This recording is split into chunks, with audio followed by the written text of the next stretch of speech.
talks. In August, we have 4 talks. Okay.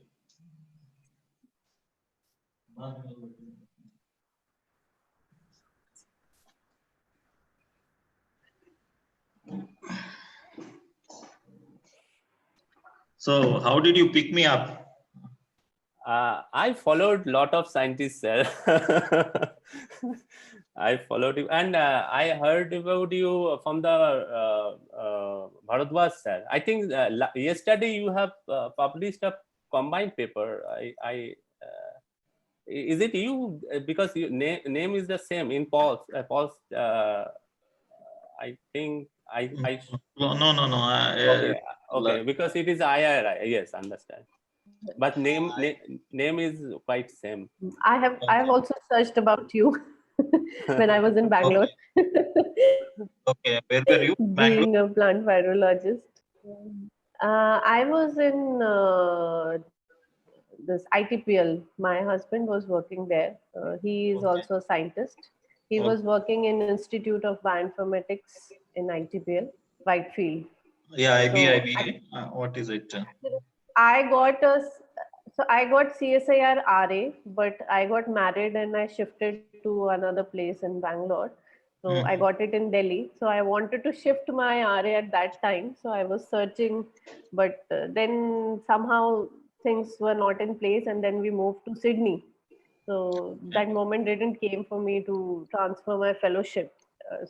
At that time, I was searching all the scientists and all those people who are working in plant molecular biology as such. So at that time, I heard about you from my guide. So at that time, I was I was reading about you and your papers and all those things. She's Dr. Neeti Sanan Mishra from ICGB. I know her, ICGB. Yeah. So we do a lot of RNA silencing and miRNA work. Okay, I know. I came as an examiner for somebody who Abhishek, I think, Abhishek Anand. Yeah. Okay, he's my junior. He worked on virus. He was working on Tungro. Yeah. Okay. That's great. I was not there when he submitted his thesis and his viva examination was happening. So I left before that only. So he was my immediate junior.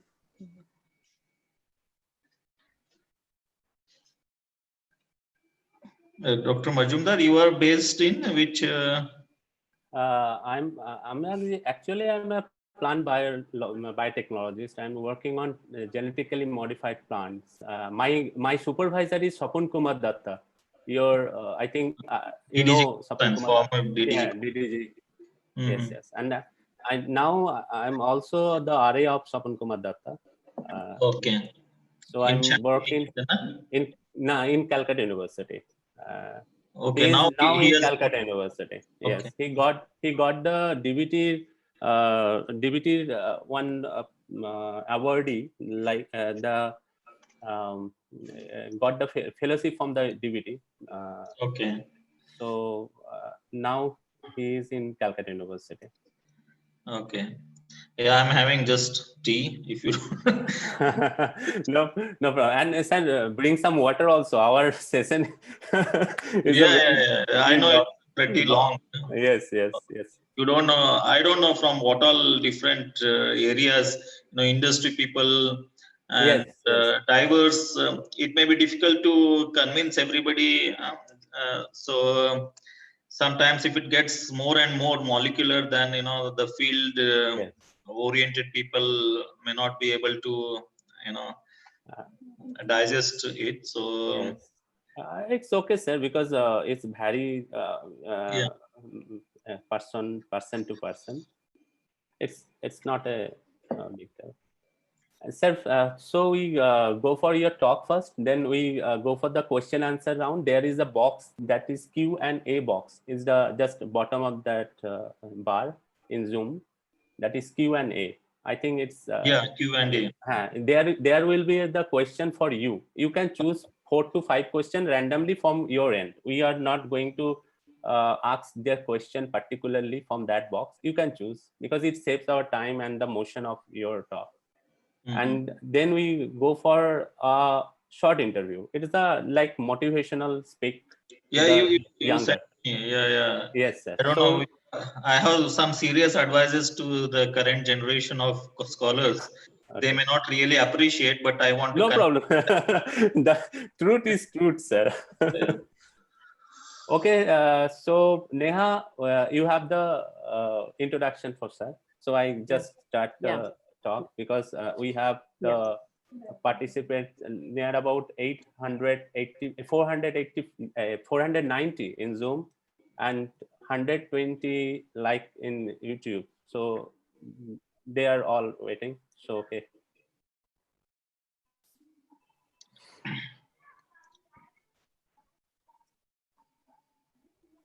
Good morning, everybody. And excuse me, just, okay. It's okay. Welcome to Bioingene live webinar series on plant sciences.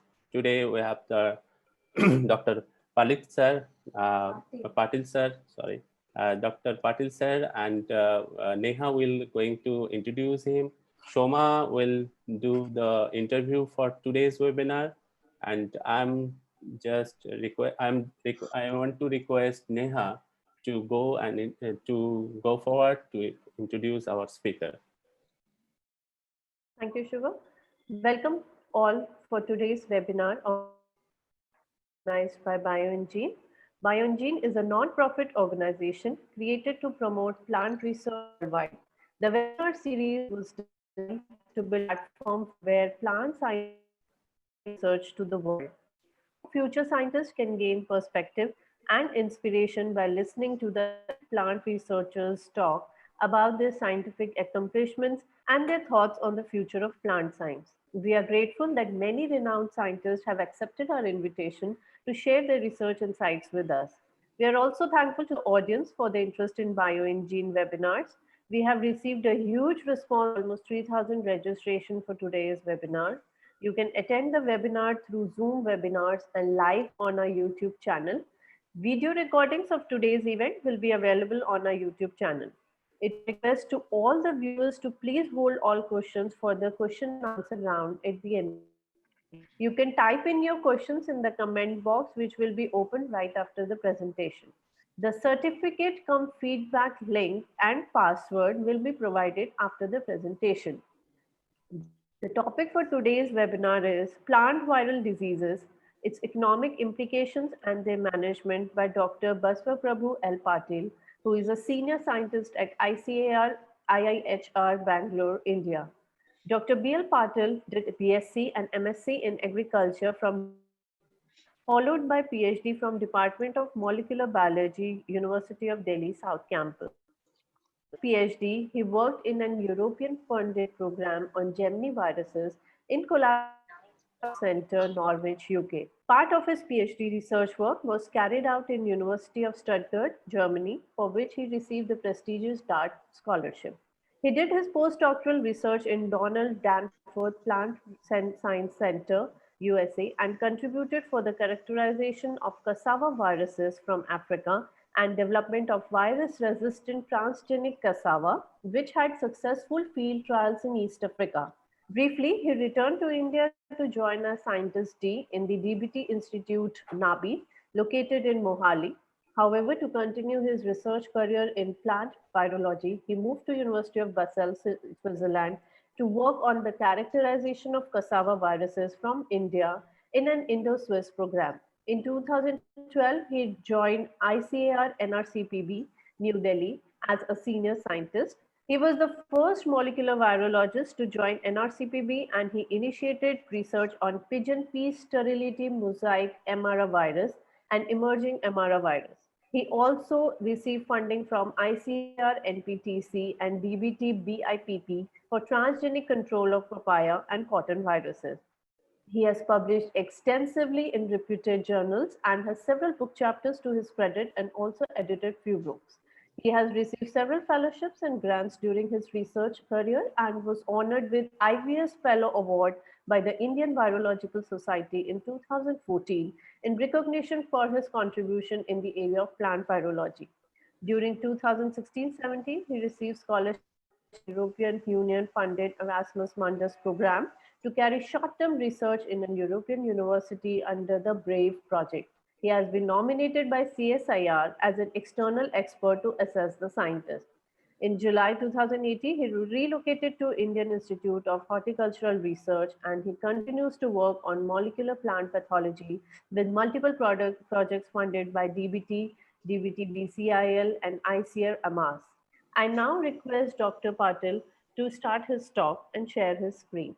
Over to you, sir. Yeah, thank you, Neha, for the nice introduction, and many thanks to all the organizers, Dr. Majumdar and Mrs. Majumdar. Yeah, thanks for this opportunity to get connected with several budding virologists or experienced plant biologists. So, is the screen visible to all the slides? Yes, sir. It's visible. Okay, shall I start with the talk? Yes, sir. Go for it.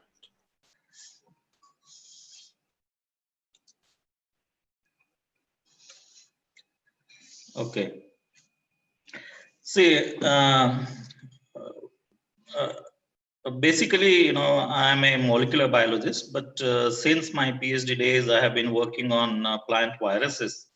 So I'm not a full-fledged field virologist, but I'm more of a molecular virologist. So today's talk, would be more with reference to molecular aspects or how biotechnology could be employed to engineer virus resistance.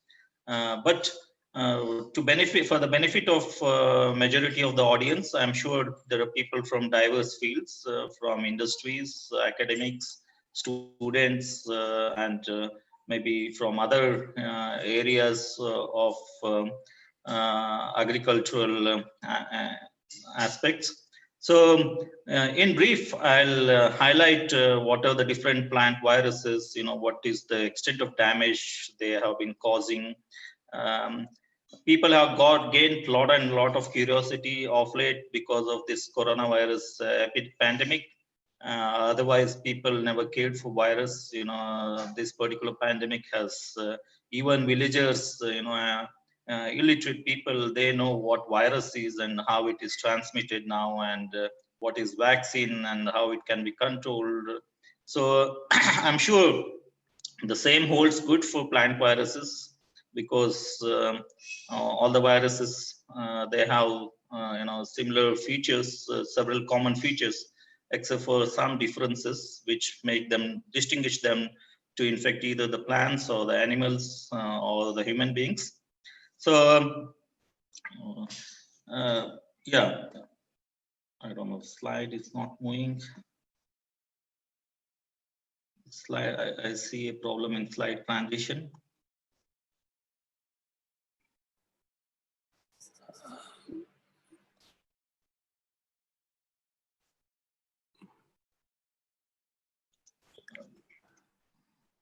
Yeah. Recently we contributed, I personally contributed a write-up to Encyclopedia of Virology, which is being compiled by all the eminent virologists across the globe, both plant, animal, and human virologists. And I learned a lot about different viruses and the extent of damage they cause to the crop plants. And this is something unique book, Encyclopedia of Virology, which is published every 10 years, once in 10 years. So here is a list of different plant viral diseases and the region or the country in which they are prevalent, and the nature of monetary or yield losses these viruses cause in different crop plants. This slide may not be that impressive, but this is just to indicate, the intensity of damage these viruses cause to the crop plants. Something happens to human beings, we are so much concerned and worried, but since poor plants virus attacks poor plants, we are not directly affected by the damage to the plants, but like the coronaviruses we have now, there are several such equally damaging viruses in the plants also. So these are some of the most common plant viral diseases which many of you have might seen. Common is papaya ring spot virus. You go to the market to buy papaya, you would never miss these ring spot symptoms, which are mostly present, and cotton leaf curl, chili leaf curl. You go to chili or tomato or bendy fields, you will always see leaf curl disease. I've never come across a field wherein there are no plants with leaf curl symptoms. So such is the intensity of destruction and damage done by these leaf curl viruses. And also you go to fields of legumes like soybean or green gram, mungbean, you see large amount of yellow patches in the field, which is mostly because of the viral diseases, and in particular, yellow mosaic disease caused by geminiviruses. So, let me take one by one. There are several viral diseases that infect cereal crops. Viral diseases in cereal crops are not that severe here in India, but across the globe, particularly in Western countries like United States and European countries, there are several cereal viruses, which cause a lot of damage, particularly in wheat, barley, oats, rye, rice, and corn. And some of them are wheat streak mosaic virus, barley yellow dwarf virus. For example, barley yellow dwarf virus infects more than 150 plant species of Poaceae family. And maize dwarf mosaic virus, you can see here, the plants are completely dwarfened. Maize streak virus, it causes a lot of streaks on the leaves. That's why it's called as maize streak virus.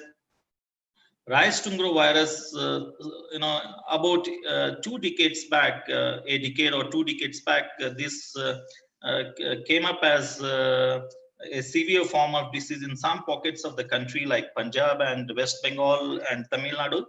However, right now it is at very low intensity, but in Southeast Asian countries like Philippines and Indonesia, this is still a serious problem. And these are some of the viral diseases in the root and tuber crops, such as tapioca, which is also called as cassava. You can see the cassava mosaic disease and brown streak disease, the severe chlorosis of the leaves and necrosis in the tuberous roots of tapioca.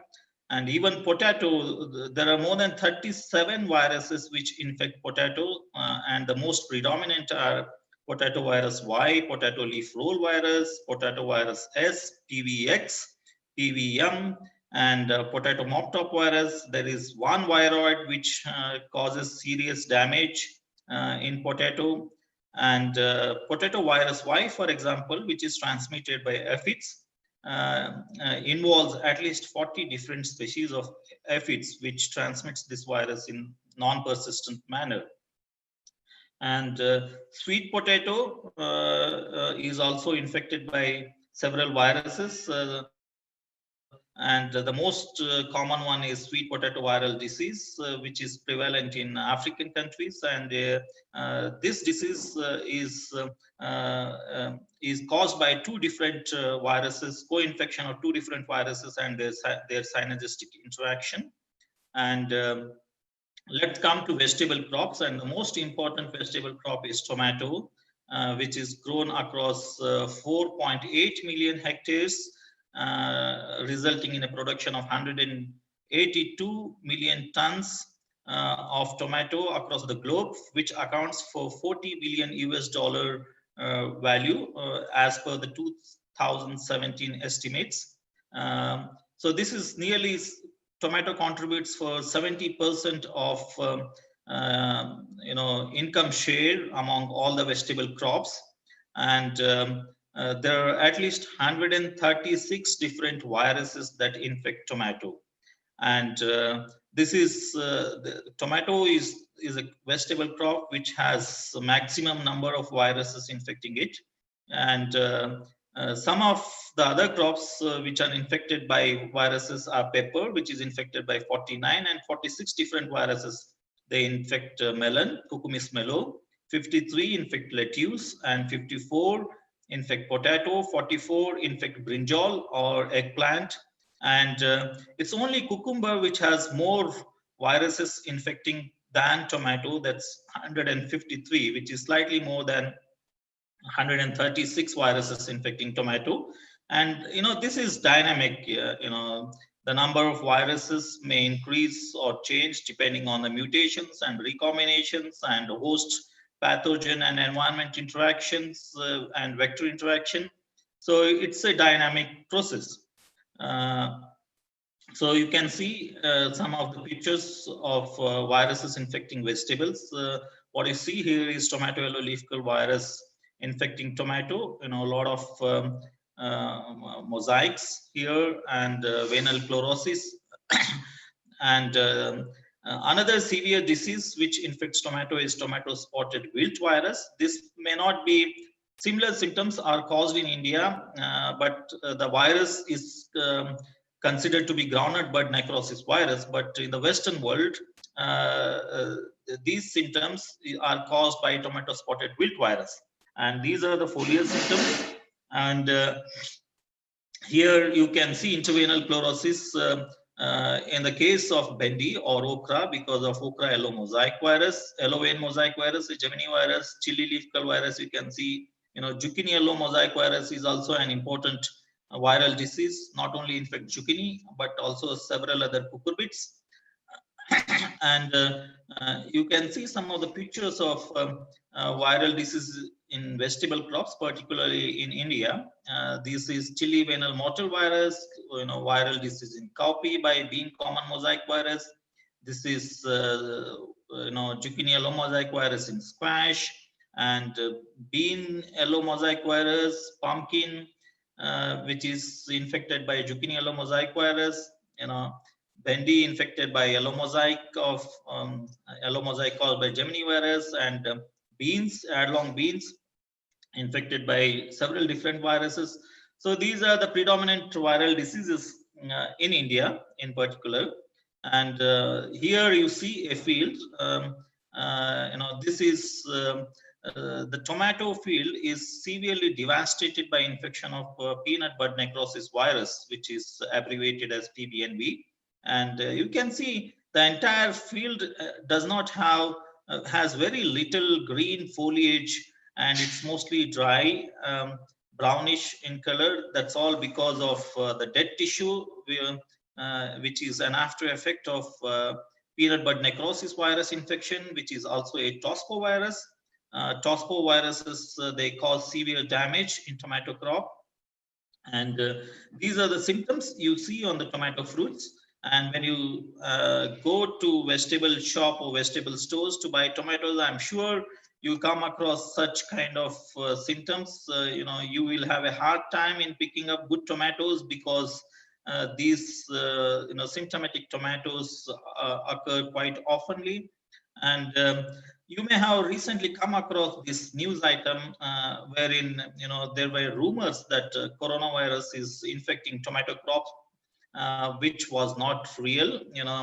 A lot of people, they started asking me, does the coronavirus really infect tomato? And they literally stopped buying tomato to not to get infected by this COVID-19. That was the rumor, but the fact is these viruses, they never infect crop plants. There is a strict host barrier with reference to viruses that infect animals or humans, and with that of viruses infecting crop plants. And you can see the intensity of the damage caused by the recent viral epidemics, particularly in the state of Maharashtra, which is also severely suffering from this COVID-19. The color of tomato fruits has totally changed, and it was very difficult to diagnose what is the cause of this severe viral disease. And some of the diagnostic efforts, particularly in my institute, by by the pathology division, they detected at least 12 different viruses infecting tomato, which caused this symptom, or probably, so it tells how many diverse viruses are infecting crop plants, and some of the viruses may have dominant role in giving the symptom phenotypes, and some of them may be dormant in nature, and they may express at an appropriate environmental condition which might be favorable for their expression. So this is the intensity of viral infection in tomato particular, and you can see here viruses also cause a lot of damage in fruit crops. One of them is cocoa swollen shoot virus, which is a Badna virus, that is double-stranded DNA virus, similar to Tungro virus or cauliflower mosaic virus, for the promoter of which is used in several transgenic development of transgenic plants. And this is most prevalent in the regions where cocoa is cultivated heavily, particularly in the West Africa, in countries such as Ghana and Ivory Coast. And historically, this disease has resulted in eradication of millions of cocoa plants, and this has indirectly affected, uprising of several political parties, and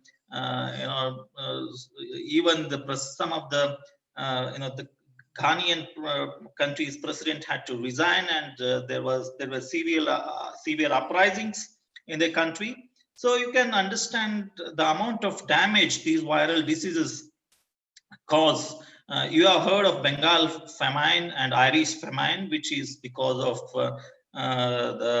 the diseases in potato or rice in the case of Bengal, fungal diseases. So, but the famines caused by viral diseases are poorly understood. Even viral diseases have been responsible for the cause of famines in certain continents or countries, like cassava mosaic disease was responsible for famine in Africa.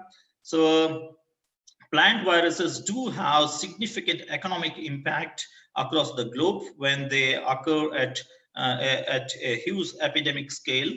And here you see an image of citrus tristeza virus. This is one of the most devastating viruses, which cause a lot of damage. This is prevalent even in India, particularly in the areas where citrus is grown extensively, in Maharashtra, like Nagpur. And there are a lot of viruses infecting banana streak virus and bunchy top virus. The plants would be completely dwarfened, and you would not expect any fruits from the tree. And these viruses are transmitted by aphids. Viral diseases in papaya are also quite prominent. Papaya ring spot virus, as well as the leaf curl viruses, which are gaining a lot of momentum these days, which is caused by geminivirus, which mostly comes off as an after effect of infection by papaya ring spot virus. So there are a lot of viruses which infect stone fruits. And the most prominent one is plum pox virus, which infects several stone fruits like plums, apricot, peach, and almonds, and several other wild relatives of these fruit crops, particularly in the European continent. And Europe has had a very difficult time in managing this plum pox virus. There have been several efforts to develop transgenic plants, virus-resistant transgenic plants, using different technologies. There have been several important eradication programs which resulted in uprooting of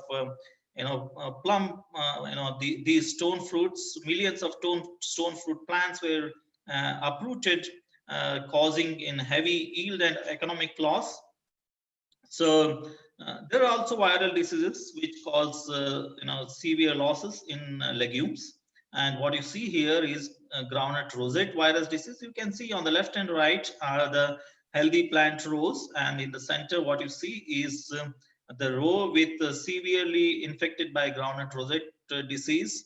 And several bean viral diseases, bean common mosaic virus, bean yellow mosaic virus, bean golden mosaic virus, and Mungbean yellow mosaic virus, which infects several legumes, not only Mungbean, also pigeon pea, cowpea, soybean, and several other legume crop plants. So some of the commercial plants, or floricultural plants, which are infected by viruses. Viruses are also quite predominant in sugarcane and floricultural crops because these are vegetatively propagated and it is easy for virus to be transmitted from one generation to the next generation. Many of the viruses are not seed transmitted, but there are a good number of viruses which are seed transmitted.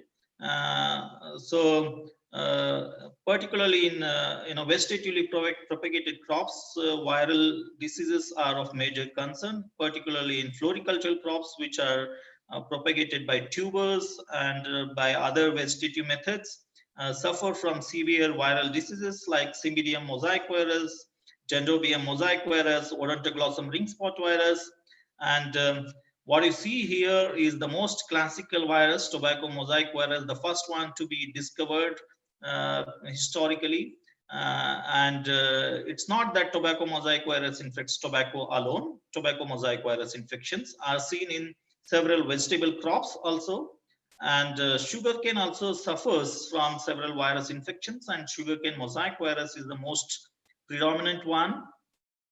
Since it is vegetatively propagated by stem cuttings, so this is vulnerable for virus infections. Cotton leaf cull disease is a major challenge in particularly in Indian subcontinent, not in the southern India, but northern India and the adjacent countries like Pakistan. So all these viral diseases are caused by diverse plant viruses. So this is called as Virosphere, which represents the actual real diversity of plant viruses, their genome structure, and the taxonomic features of all these viruses in one single picture. This is developed by my former supervisor, Dr. Fouquet. And you can see here all different kinds of viruses infecting bacteria, fungi, invertebrates, vertebrates, and there are viruses with wide range of genomes and a wide range of genome organization. There are viruses with DNA and RNA as their genome. Some of them have double-stranded DNA and also double-stranded RNA, single-stranded DNA, single-stranded RNA. And when it is single-stranded RNA, it could be in plus sense orientation or in negative sense orientation.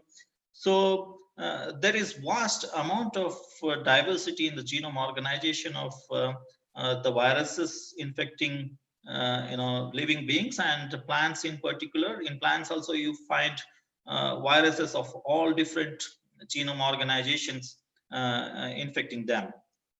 So what you see, these circles are just highlighting what are the viruses that infect plants. You can see here all different structures of RNA viruses with different structures, or even DNA viruses. They do infect plants. So yeah, this is about virus diversity and their diversity in genome organization, their what all crop plants they infect and the extent of damage they cause. Coming to the control measures, conventionally there are several ways these plant viral diseases can be controlled. The very first thing is quarantine. Quarantine is very important, not only for control of plant viruses and even for control of human viruses, that I'm sure many of them have realized now how important is quarantine.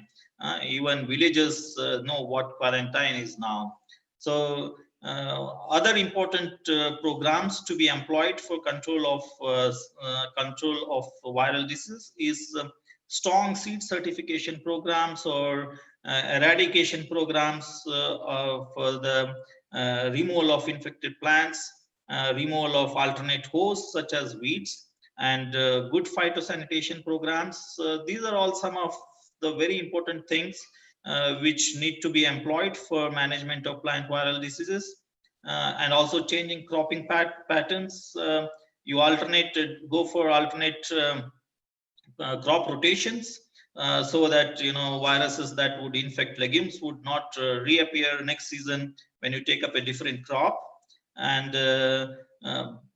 plant breeding, for host plant resistance is one good option, but there is severe paucity of resistant genes, resistant traits, particularly against the viruses. A lot of exploration needs to be done for identification of resistant sources in the wild species and among the wild relatives. So this is something which is very important.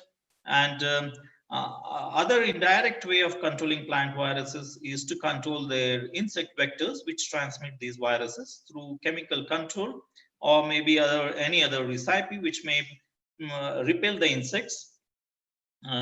And classically, in some of the fruit plants like citrus and cocoa, cross protection was widely followed by employing mild strain protection, which is similar to vaccination. We are vaccinated against several viruses like poliovirus and all by injecting an attenuated virus. So similar strategy works even in the case of plants when they are inoculated by bud grafting with a mild strain but this is technically more challenging, and it needs there's a requirement for highly skilled labor to carry out this work. And a combination of all different control measures can be employed to control or the manage plant viral disease. So I just grabbed this from a recent forward by a friend. A person in Mysore has developed something called as Power Plus, a solution, the content of which is not revealed. He claims that papaya ring spot virus can be controlled by application of this particular solution on the crop plants. And here you can see the healthy plants and the infected plants which are not sprayed by this chemical. But it is not clear whether this result is really because of antiviral nature of this particular solution, or is it just because this particular solution acts as a good repellent against the aphids which transmit this papaya ring spot virus. So yeah, there could be several other examples of similar nature that may have been published in several media reports. Here, for example, this is a list of host resistant genes against geminiviruses, that have been introgressed through backcrossing or other breeding approaches into cultivated varieties against cassava mosaic disease or tomato yellow leaf curl virus. There are several TY series of genes, TY 1, 2, 3, 4, 5, 6. Whose features are different. Some of them are RNA dependent RNA polymerase, which may enhance gene silencing of the plant and thus give it an ability to to check the virus replication, or the NBS LLR genes, the most characteristic R genes, and RDRPs. And people have identified other genes that give resistance to other tomato viruses, such as tomato leaf curl virus and tomato leaf curl New Delhi virus, that also infects cucurbits in addition to tomato and other crop plants. So a lot of resistant genes have been introgressed in cultivated crop plants, but sometimes these R genes are associated with unwanted traits. There could be linkage dragging, and all these traits may not have good agronomic features that may be appreciated by the farmers, the end users. So thus, transgenic technologies do give a promising solution to selectively, insert or introgress the resistant traits into crop plants. So here, it's a picture from tomato breeding station in Guatemala. This was in collaboration of Israeli and Latin American scientists, and This is shared by Professor Sosnick from Israel. And you can see the healthy tomatoes on the left and infected susceptible tomato varieties. So there are a lot of breeding efforts going on for resistance to tomato viruses, even in India. So this one is the breeding for viruses against beans. And this picture is from SIAT in Colombia. There are a lot of land races of beans, which are mostly black and red beans that have varying, resistances against bean golden yellow mosaic virus, which is highly prevalent in Latin American countries like Brazil. So this is a breeding effort against Mungbean yellow mosaic virus in soybean. There are certain soybean germplasm which are resistant to MYMV, and you can see the resistant trait here, and this is the susceptible line which has got infected by yellow mosaic. And all right, let us take up, that's all about the different breeding efforts. So with reference to the fruit crops, control of viral diseases in fruit crops, cross protection was quite widely followed historically to control several plant viruses such as citrus tristeza virus. And this effort was initiated in Turkey way back in 1930s by Tang and Salaman. And you can see here in this picture, the plant in the center is a cross-protected plant. Despite artificial inoculation by CTV, that is citrus tristeza virus, it remains healthy and free from any symptoms. Whereas the unprotected plant, when inoculated with CTV, it has literally succumbed and remains significantly dwarf because of infection by this virus. So this was quite popular, but during that time, the farmers were highly skilled and they were able to take up this work effectively. But now the current scenario. Most of the farmers have left the farming profession and have moved to cities for looking for good salaries. But because of COVID, now we are seeing a reverse migration. That's a different scenario. And coming to transgenic approaches, the first transgenic effort was coat protein mediated protection, which was demonstrated by Dr. Roger Beachy. And then later on, other viral proteins were engaged to deliver resistance against viral diseases such as replicase protein and movement proteins.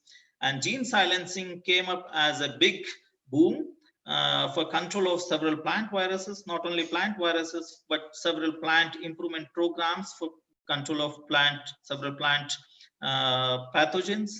And these are all pathogen derived resistant sources, which are called as PDRs. And there are other non-viral sources through which you can introgress virus resistance through transgenic technologies. One is picking up plant resistant genes, the resistant genes against viruses. And the most classical example of such R gene, and the first one to be discovered, is N gene from Nicotiana glutinosa, that showed a good resistance against tobacco mosaic virus when it was engineered in Nicotiana tabacum, the cultivated species of tobacco for several commercial uses. And several proteins, people got these ideas, single-stranded DNA binding proteins or RNA binding proteins were employed and engineered into plants with a hope that they would give the resistant feature against the viruses. Some of them have been successful, some of them have been partially successful, but many of them have not gone into the fields. They just remain in the papers.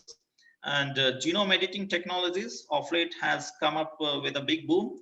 And there are several versions of genome editing technologies like zinc finger technology, TALENs, CRISPR-Cas, and several of them are emerging. They are being now widely employed. Funding agencies are also encouraging application of genome editing technologies for control of several plant diseases. and plant viral antibodies were also used to control plant viral diseases. And historically, some of the proteins called as RIPs, that is ribosomal inactivating proteins, which are essentially RNA and glycosidases, which specifically remove purine from certain rRNA, thus destabilizing this rRNA and preventing the translation in the viruses were used. And some of the plant species, such as Cleodendron and others, are known to have are known to be rich in ribosomal inactivating proteins. And these genes were isolated from such plant species and have been engineered in other cultivated plants. Protease inhibitors such as lectins are also taken up for developing resistance in plants. Although lectins are popularly known to give resistance to insect pests, but there are certain lectins have been specifically used to control certain plant viruses. And other aspects are like systemic acquired resistance, wherein plant hormones overexpression of plant hormones through genetic engineering or overexpression of certain secondary metabolite pathways have also been employed to accomplish resistance against plant viruses. So there are several ways by which resistance has been engineered, but there are only few which have been really successful and have been taken to the field, farmers' field. But by and large, many of them have not been really taken to the field because of it's not only the resistant trait, but also there are other regulatory issues which remain as big hurdles for taking up these transgenic engineered plants into the farmer's field. So core protein mediated resistance was the first technology developed to engineer resistance against tobacco mosaic virus. And you can see here, these are transgenic tobaccos and these are non-transgenic, which don't have core protein in them. And the transgenic ones have given immunity against infection by tobacco mosaic virus here.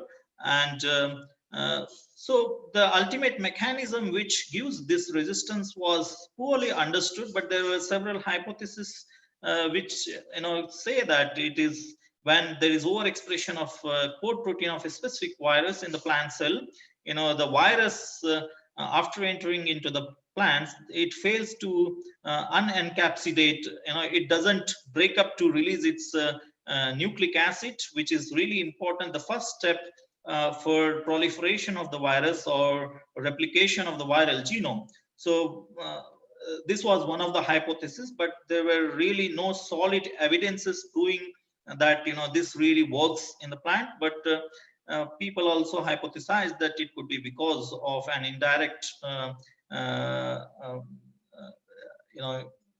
way of encouraging RNA interference, because most of the promoters to drive these proteins are very strong, and they result in very strong expression of the genes which enhance the transcript quite significantly, which is a precursor for RNA interference or gene silencing. So the first commercial virus resistant transgenic plant was squash in United States. The squash that was developed was resistant to 3 different viruses: cucumber mosaic virus, zucchini yellow mosaic virus, and watermelon mosaic virus. This was developed by a private company in US, but later on it was withdrawn from the market because of certain regulatory issues. Although farmers had started cultivating, but later on it was withdrawn. And you can see here the border rows, which are severely infected by the viruses. Whereas the middle one, transgenic ones, are free from virus infection. So this is based on the principle of overexpression of core protein of all these viruses through transgenesis in squash.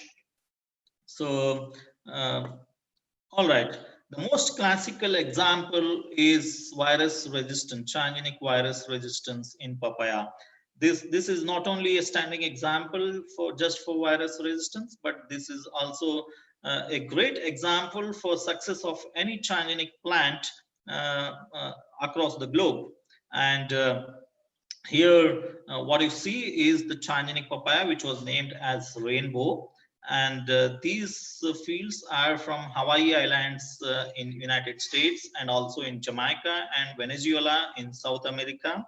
And papaya ring spot virus was a major problem in Hawaii Islands. Several farmers in Hawaii Islands were heavily dependent on papaya for their bread and butter. But papaya ring spot virus really devastated all these farmers from their economic income, from their income. So it was a big concern for US, and they engaged a scientist called as Dr. Dennis Gonzalez, previously in Cornell University. Later on, he moved to Hawaii University. And he had an established protocol for papaya transformation, tissue culture and transformation, which is not easy. And very few labs across the globe, they are successful in developing transgenic papaya. They have these transformation technologies. So he developed using coat protein mediated protection. He overexpressed coat protein of papaya ring spot virus in papaya, and transgenic plants by the name Rainbow was developed. And initially, greenhouse experiments were done, and they found promising results. And then it was taken up for field trials. And what you see here is an aerial picture. In the center, you have transgenic papaya, and in the periphery, you have non-transgenic papaya, where you see very poor green foliage or green coverage. In the center, there is lush green color because of huge amount of good foliage of papaya plants, since they are transgenic and are able to repel virus infection. And these are some of the close-up pictures of these field trials. You can see on the left are the non-transgenics infected by ring spot virus. On the right is the transgenic, which is 100% free from ring spot virus infection. And these are the transgenic plants, such a good number of papaya fruits totally free from ring spots. And here you can see the left, when they mature and develop fruits, how severely affected these plants are. And when it comes to harvest, what you see in the field is, the transgenic papaya plants are still standing up tall in the field, whereas the non-transgenic plants have really vanished and fallen onto the ground. So this is the field trials that was done in Hawaii Islands way back in 2014, 16 years back. And even now, these transgenic papayas are doing pretty well in United States. Okay, so that was all how coat protein mediated resistance was employed to develop virus-resistant transgenic plants. But naturally, whenever a plant is infected by virus, it recovers from virus infection. And we as human beings also get virus infections, and if we have strong immunity, or depending on immunity level, our immunity levels, we also recover from virus infection. So similar mechanism exists in plant species. And this particular picture was published way back in 1928 in Journal of Agricultural Research. What you see here is a tobacco plant infected by tobacco ring spot virus. And yeah, you can see later on, it has produced such a healthy foliage, lush green leaves, free from any tobacco mosaic virus, tobacco ring spot virus symptoms. So although this was published, but there was no understanding as to what is the molecular basis of this recovery phenotype. But later, when gene silencing was discovered, particularly a lot of work was done by Dr. David Balcomb's lab, previously in Sainsbury lab in Norwich in UK, and later on he has moved to Cambridge University. So he demonstrated that this recovery phenotype is a result of gene silencing. What happens we also observed similar things when we were doing our experiments. This colored picture you see is Nicotiana benthamiana, a very good model host for several plant virological studies, because this plant is known to be infected by vast majority of the viruses. So it's like Arabidopsis for plant virology. So you can see the plant has severely got infected by a geminivirus, later on has completely recovered. To tell you the molecular basis of this, what happens is whenever the virus replicates in a cell, the viral genome, many times since viruses have very strong promoters, and that's the reason viral promoters are employed for developing transgenic plants, and they have a very strong ability to do the transcription at a very high rate. And any process that happens at a high speed, there is a lot of possibility of errors occurring, and a lot of erroneous RNAs are produced during this time. And these aberrant transcripts, these are called as aberrant transcripts, which may be short of poly A tail, which makes them vulnerable for degradation, or they may produce foldbacks because of certain sequence homology among these transcripts, or for whatever reason they may be defective. And these defective transcripts, they invite gene silencing, and RNA interference kicks in, and all the RNAi pathway starts, and ultimately they result in production of small RNAs. At the end, the interfering RNAs or siRNAs are the key molecules for giving this recovery. Quite prevalent even in several field scenarios. So maybe some of you have noticed it, and or maybe people have not watched this kind of phenomenon very carefully. So this is a natural innate immunity of plants against the viruses that infect them. So this tells that this RNA interference technology can be employed to deliver resistance against plant viruses in several crop plants. And such very first commercial application was in the case of transgenic beans developed in Brazil. I'm not sure of the latest updates, but if I am not wrong, they were supposed to be cultivated by the farmers very soon.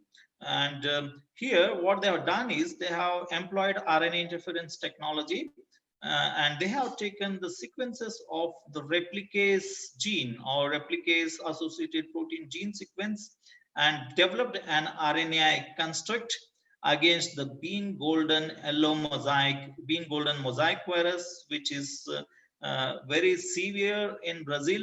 And bean is a very staple food crop. Like for us, tur dal is a staple food. For Brazilians or for several Latin Americans, bean, most of the dishes they make are derived from beans, and it's a major crop in their countries.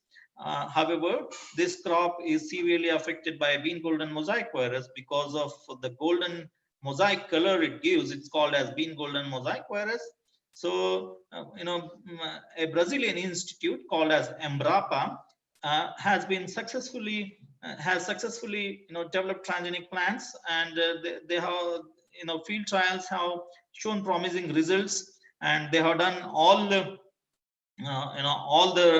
studies required for any transgenic plants. If somebody wants to release a transgenic plant into the field, a lot of paperwork needs to be done. There could be accumulation of hundreds of files, unlike a breeding line wherein it bypasses many of the regulatory processes. However, for transgenics, a lot of regulatory things are involved, and it could be much more than the actual research done at the ground level. So here in this picture, you can see, this bean plant, transgenic bean plant is free from viral symptoms, whereas the non-transgenic, you can see how severely it is infected by bean golden mosaic virus. So that was, first application of RNAi against plant virus. and I'm not sure if it is really commercialized now or it is about to be commercialized. So I just wanted to share my work while I was in NRCP. Major effort was by IIT Guwahati, by Professor Sahu and his team. My role was minimal. So, they developed a cowpea using RNAi technology against geminivirus, that is Mungbean yellow mosaic India virus that is prevalent in India.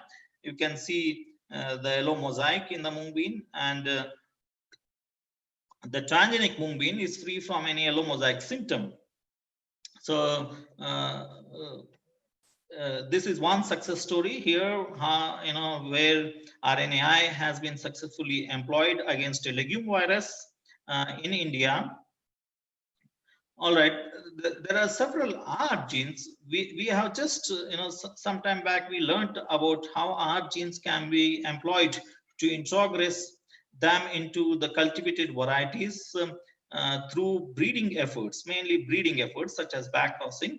But these R genes can also be isolated and can be cloned and then, engineered and overexpressed in plant species, and resistance can be accomplished. So these are some of the examples of the R genes, most of which are NBS LLR type genes. And these are some of the viruses against which these R genes they show resistance. These are the people like Dr. Jonathan Jones, Barbara Baker, Roger Beachy. All these people have done a lot of work on R genes and its applications for virus resistance. And Dr. Dinesh Kumar also has unraveled the basic mechanism of how these R gene mediated resistance occurs in the plant, which essentially kicks off some of the hormonal pathways such as jasmonic acid and nitric oxide or salicylic acid overexpression, which results in hypersensitive response in the plants. And what you see in this picture is tobacco plant, which has shown lethal lesions here, and the virus infection is restricted to only those tissues. And because of hypersensitive reaction, the virus is not able to move to other part of the plant tissues or the leaf tissues, and it is restricted to that particular patch of cells where the necrosis has happened. So these are other ways how our genes have been employed to overcome the viruses through transgenic technologies. And one of the classic example is an R gene called as SW5B, which is an NBS LLR gene, nucleotide binding leucine rich repeat gene, that has been mapped on chromosome 9 of tomato. And there are different alleles for this SW genes, and SW5B is one particular allele that has been found to give good amount of resistance in the which has been identified in the cultivar Stevens against the tospovirus infection, and this is known to show broad spectrum resistance against the tospoviruses. So, all right, that's all about what transgenic efforts or viral management efforts have been done across the globe in other labs. But now I would like to take up this opportunity to highlight the state of United States. And St. Louis is a major hub for biotechnology for Africa, which has the acronym called as WIRCA. So this was mainly to deliver virus-resistant transgenic cassava in African countries. So this was not just one single institute effort. This was in collaboration with several institutes, particularly the institutes located in African continent like Kenya, Uganda, and IITA. So what you see here is the tuber crop cassava, or also called as tapioca, which is scientifically Maniotes esculentus. So you know, it really looks quite robust and quite wild. So because of its muscular nature, it's also called as Rambo crop by some of them. So, but this is although this plant looks very wild, it's capable of surviving several harsh conditions. Especially this is more promising in the changing climate scenario, where climate is getting more and more unfavorable for cultivation of several crop plants. This particular plant has a lot of very minimum water requirement, can survive several droughts, and that's why it's gaining a lot of prominence. However, it's a staple food for several African countries, and also for some of the South Indian states like Kerala and in parts of Tamil Nadu and other Southeast Asian countries. So looking at the plant, it looks like wild. You may not be imagine how many recipes can be derived from this plant. So what could be the different products that can be obtained from this plant? Here just to highlight the importance of this plant, these are some of the products that are derived from tapioca or cassava. Very delicious cookies or puddings are made from this, and sabudana or sago. Many of you may not be knowing the original source. This is derived from tapioca, which many people consume it as part of their fasting, because it produces ready energy. And it has several industrial applications. It's used in pharmaceuticals to produce adhesives and several other as a biofuel. So this is a typical field scenario of tapioca cultivation in Africa. You can see the tapioca dough is being prepared, which is rich in starch. The starch this particular crop plant has is quite different from the starch that is present in wheat. Okay, so the starch that is present in wheat is not really good for diabetic patients. Diabetes has become a major problem. Large number of people are now affected by diabetes, and it's very important that diabetic people, they consume starch that is that releases sugars at very slow rate and doesn't suddenly increase the blood sugar levels. And this tapioca starch is very good for that purpose, and it releases the sugars very slowly, and it has got a very high glycemic index. So for that reason, it's good for diabetic patients also.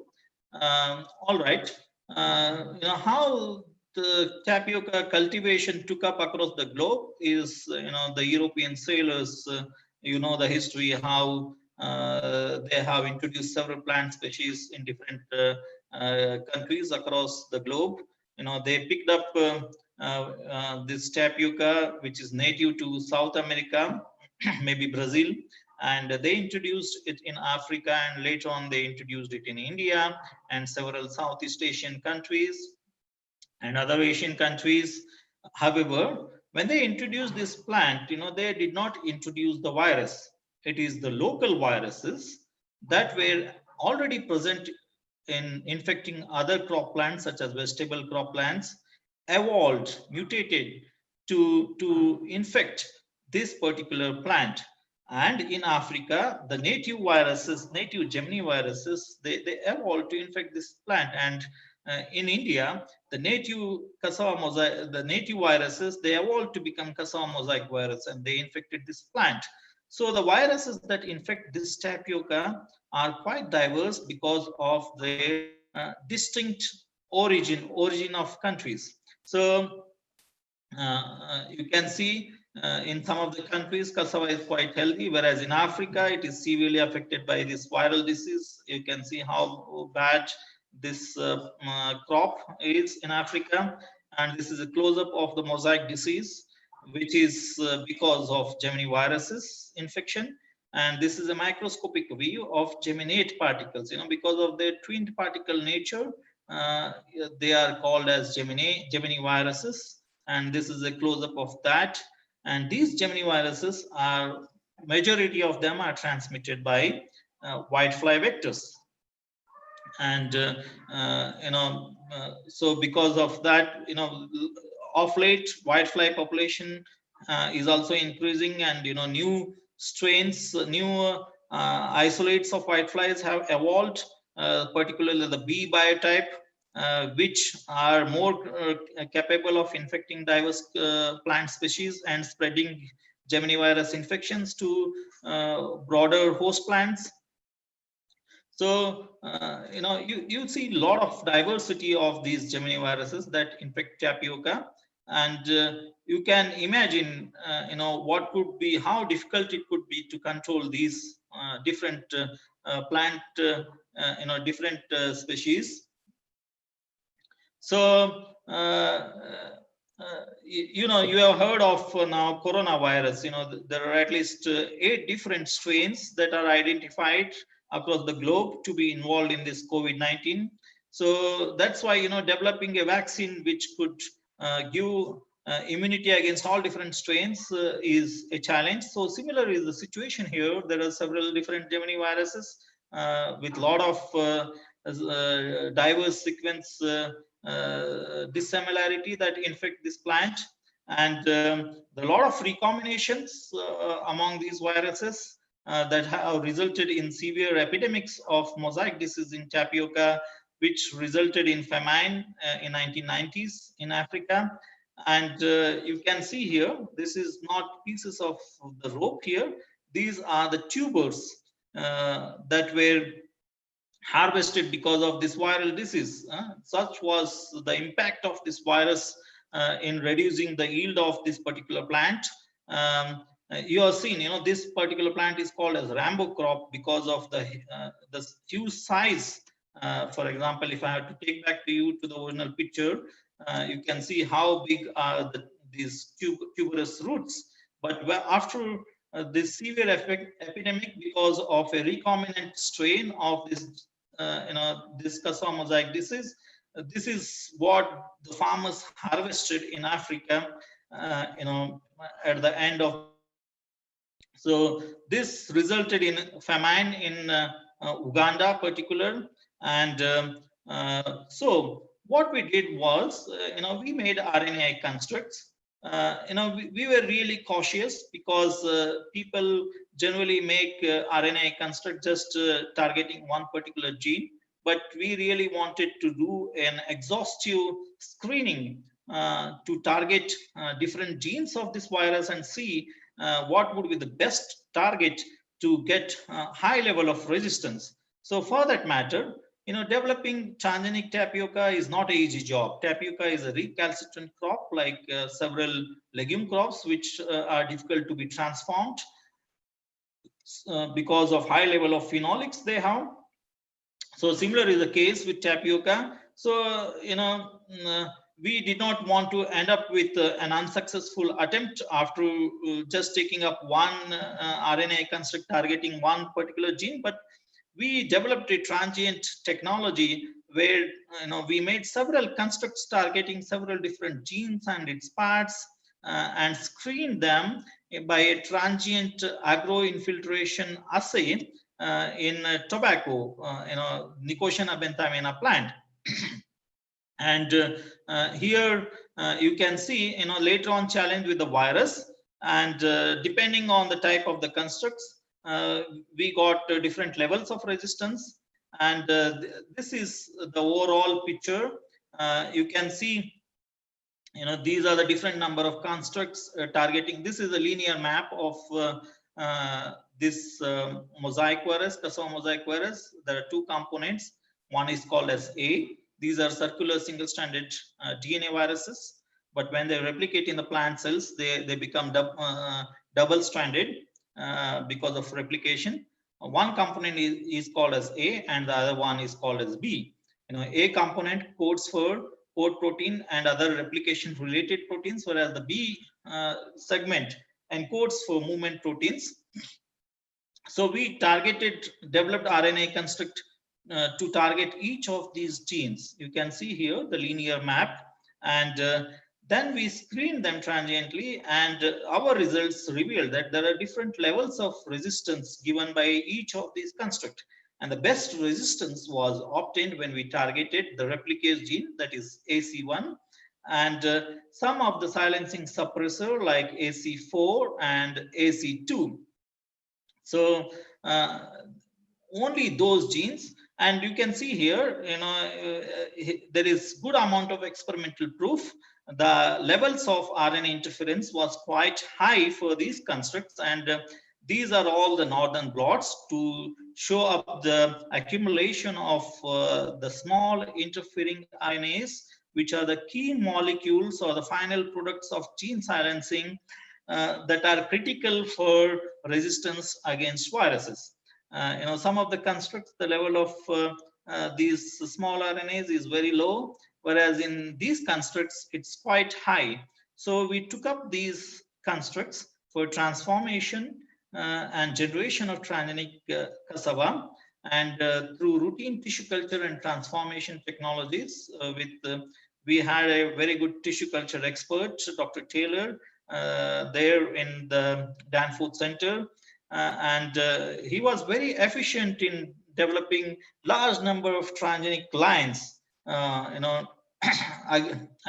it's very important that you develop large number of lines, because the transgenes integrate randomly in the plant genome, and all of them may not be having desirable traits and may have certain negative effects. So the story of BT cotton, several thousands of lines were developed and only one gave very good agronomic traits that was really acceptable. So here also the aim was to produce large number of lines, and this was done on a massive scale, not just for academic purpose, but on an industrial scale to really deliver a virus resistant cassava for Africa. So initially the experiments were carried out in the greenhouse to screen their ability to resist the virus, and we developed a good pipeline to screen these transgenic plants against virus resistance. Initially we started with a cassava cultivar that was easy for tissue culture and transformation, which is really important to develop a proof of concept. But some of this particular cultivar, which is easy for tissue culture and transformation, is of late not cultivated by the African farmers. So we wanted to develop transgenics for those cultivars which are popularly cultivated by the African farmers.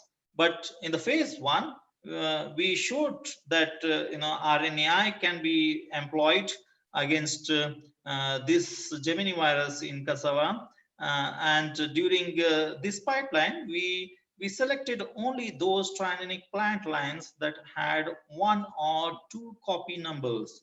Many a times multiple copies of these transgenes are introduced during the transgenesis process, and these are not desirable as per the regulatory aspects, and many times they are rejected because multiple copy numbers may result in methylation of several genes, and these genes may become dormant and may not be expressed in the plant species, and the desired trait may not be seen at all. So having only 1 or 2 copy numbers of this gene is very critical. So we selected only those plant lines, transgenic plant lines, that had only 1 or 2 copy numbers, and then later on took it for field trials. And in the phase 2, the farmer cultivated tapioca varieties were taken up for generating transgenic plants, and then similar protocol was followed, and transgenic tapioca was developed and taken up for field trial. So what I'm showing here, many people might be thinking that tapioca may not be really a relevant crop for us, but this is a very good case study how we have employed genetic engineering for developing virus resistant tapioca, and similar strategy can be employed for other crop plants. So All right, this is one picture of a field trial where you can see the severely affected non-transgenic cassava, whereas the transgenic cassava was free from virus. So by the time we developed, geminivirus transgenic cassava, another disease came up which was quite severe in African countries, which was called as cassava brown streak disease. It's called as brown streak disease because of the brown streaks you see on its stem. However, the foliar symptoms are there is a lot of feathery chlorosis on the tapioca leaves, and the roots will have a lot of necrosis in the pith, and they become not only for unfit for marketing and also unfit for consumption. Although you may end up getting some yield, but that yield, whatever you get, may not be really suitable for consumption. So this turned out to be much more severe and a major threat than the mosaic disease, because in mosaic disease, even if you harvest some amount of yield, that can be consumed. But here is a situation, even if you harvest some yield, that is really unfit for consumption. And you can see here how severely there is necrosis in the tuber of the root of this cassava. I'll just tell you the brief history of this particular viral disease in Africa.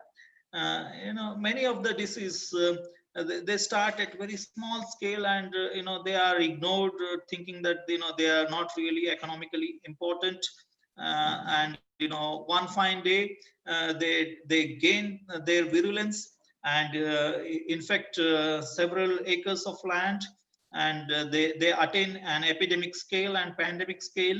So it is very important to have basic understanding of the viruses irrespective of their economic impact. So thus, the characterization of viruses is very important, and that's what we have seen now. This coronavirus, probably which was hiding somewhere in the bats or pangolin, or there are different reasons, maybe different reasons. It has gained such a global access and has become such, whole world has been brought down to knees because of it. And we have similar situation in the case of plant, but the economic impact created by these viruses may not be really appreciated or may not be felt by many of us. So this particular virus was reported way back in 1935.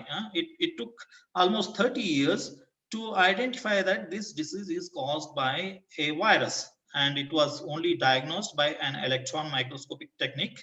And again, after 30 years, this viral disease started appearing in several places in a country called as Uganda. And subsequently it was reported in several African countries such as Kenya, Malawi, Mozambique, Burundi, Congo, Angola. And it was only in 2001 it was diagnosed to be caused by a virus which is similar, that belongs to the family of viruses called as Potiviridae, similar to potiviruses. And but this had quite distinct genomic features, and has been assigned to a distinct genus called as ipomovirus. And only in 2009 the first complete sequence of this particular virus was unraveled, and in 2010 the journal Science, the most prestigious journal, listed 6 plant diseases that could be very important for global food security. And brown streak virus of cassava is the only viral disease that has been listed in it. So you can understand the importance of this disease, and has been highlighted by leading newspapers in United States about the severity of this disease. And in 2012 we first proved that RNAi technology can be used to control this particular virus. This is an RNA virus with at least 10 different genes. So this is quite different from other potyviruses, because most of the potyviruses are transmitted by aphids, but this particular virus is transmitted by whitefly. So the geminiviruses and the cassava mosaic virus, another geminivirus which infects cassava, is also transmitted by whitefly. So there is a common vector for these two predominant diseases that can transmit both the viruses, and there could be a scenario of mixed infection and synergism and resulting in heavy crop losses. So you can see, these are the samples from different countries, from Tanzania, Kenya, and Uganda. Some of the countries, how severely this crop is affected. So to begin with, we started our efforts quite systematically. We were not really rushing, or we did not want to just pick up a sequence and then start. So we first wanted to know how is the sequence diversity of this particular virus to develop a robust and a solution that is that can be there for good number of years in the field. So we collected samples from different countries of East Africa with the help of our collaborators and analyzed their sequence, and we broadly found that there are two different virus species infecting this particular crop, resulting in brown streak disease. And these are depicted in two different colors, and one viral species is in blue and another one is in pink color. And this was the scenario way back in 1999, 97. However, post 2000, there have been several instances of mixed infection, and the severity has increased to a greater scale. So making the problem more difficult to find a solution. So we made RNA construct, and we followed similar protocol. First, we tested this RNA construct in tobacco. You can see here the transgenic tobacco with this construct are resistant to brown streak virus infection. However, the non-transgenic ones are severely infected, and we screened them for the accumulation of small RNA, because we wanted to be really thorough and robust in coming up with a transgenic event. So we saw different levels of accumulation of small RNA. It's very important that you identify a plant line. Excuse me. You identify a plant line that accumulates good amount of small RNA, because if your transgene is not expressing well, if it has got integrated in certain part of the plant genome which is not responsive, then you may not, although you have developed a transgenic, but that may not be good expressor and may not give up the real trait that you want, that you are waiting for. So it's very important that you look for the transgenic plant line that is capable of accumulating good amount of small RNA. So we screen them. So it's a good molecular tool. So so there are several strains, that are, excuse me.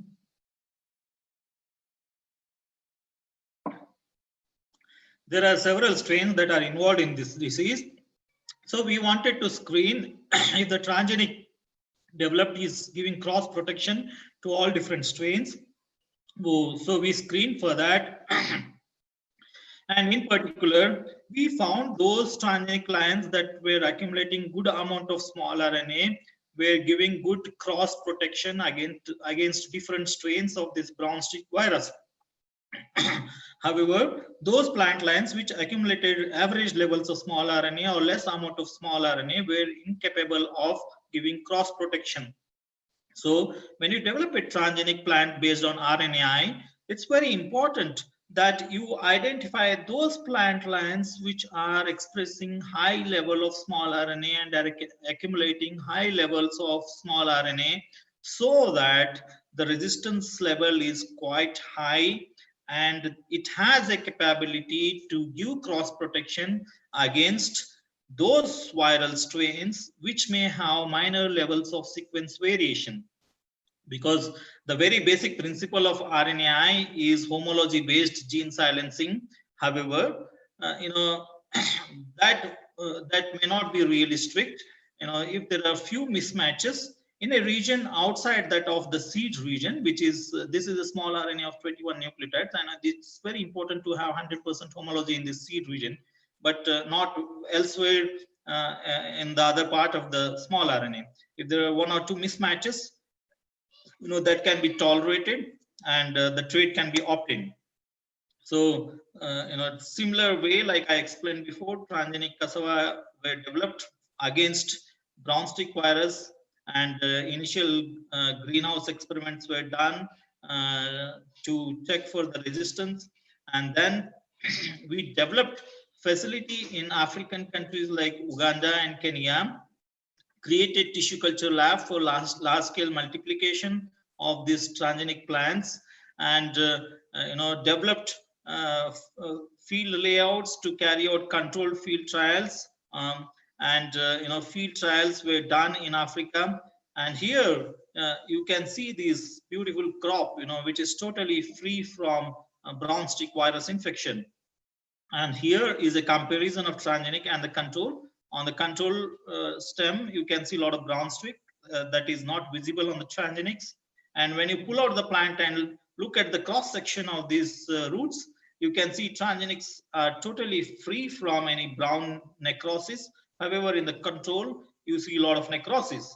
We really wanted to have solid proof to know the molecular basis of this resistance. So hence, we collected samples from here and screened them, checked them for the accumulation of small RNA.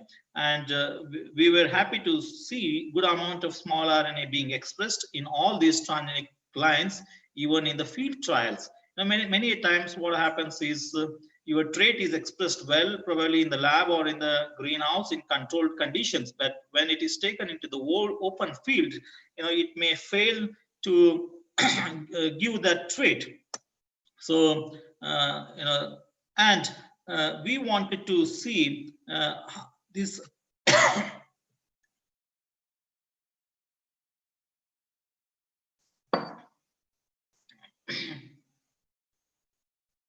look at excuse me.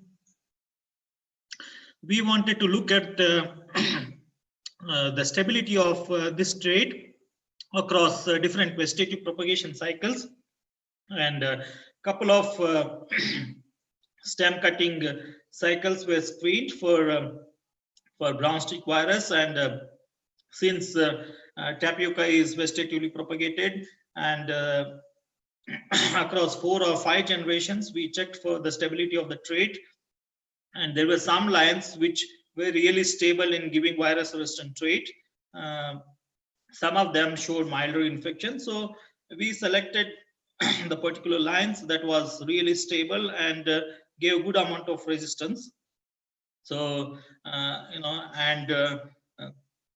then we carried out multiple location trial and multiple cropping cycle trials, and the resistant trait was really stable across different locations. That was quite encouraging, and it shows how successfully the RNAi technology has been employed in this particular crop plant to introgress virus resistance. And this is also valid in the field trials. And later on, any transgenic plant or any genetically engineered plant will have several regulatory tests to be done to check for its allergy and other things, several mice or rabbit based tests. So all those were done, and